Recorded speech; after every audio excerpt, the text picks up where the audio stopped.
Good morning students. I, Uma Sultani, your science educator. Today we are going to study an important segment of class 7, that is asexual reproduction.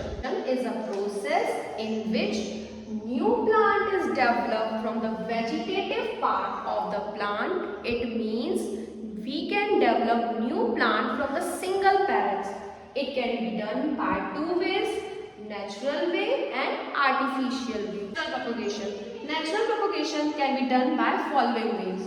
First, budding. Budding is a process in which new plant is developed from the plant bud. There are few examples of budding process, that is hydra and yeast. Second, fragmentation. Fragmentation is a process in which new plant is developed from the fragments of the plant.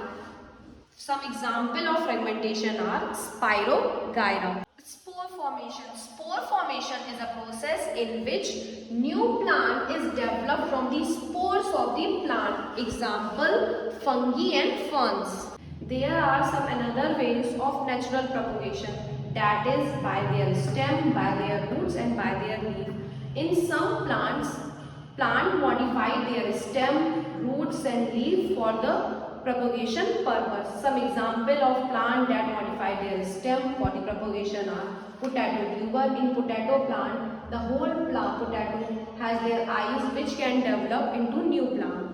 Onion has bulbs which can develop into new plant. Rhizomes. Rhizomes are the underground stem which have capacity to develop into new plant. Some examples of rhizomes are turmeric and ginger. Similarly, runners are the underground, or that are the parts of the stem which are above the ground surface which can develop into new plant. Example, strawberry.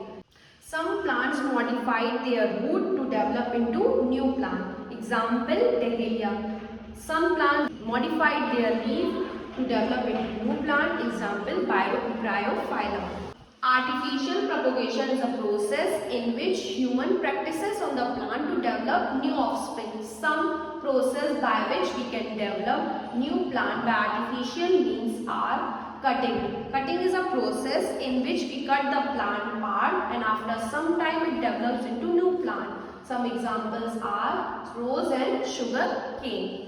Another way is layering. Layering is a process in which we bend the plant part into the soil and after some time roots is developed from that part and new plant is arises. Some examples are money plant. Another way is grafting. Grafting is a process in which we cut the plant part in this way and plant this part into another strong part. By this way new plant is developed. Some examples are mango and orange. Another way is tissue culture. Tissue culture is a process in which lab involvement is necessary. We use lab equipment and give nutrition to the plant and after some time new plant is developed. All plant can be grown by this way. Thank you, and after some time we will study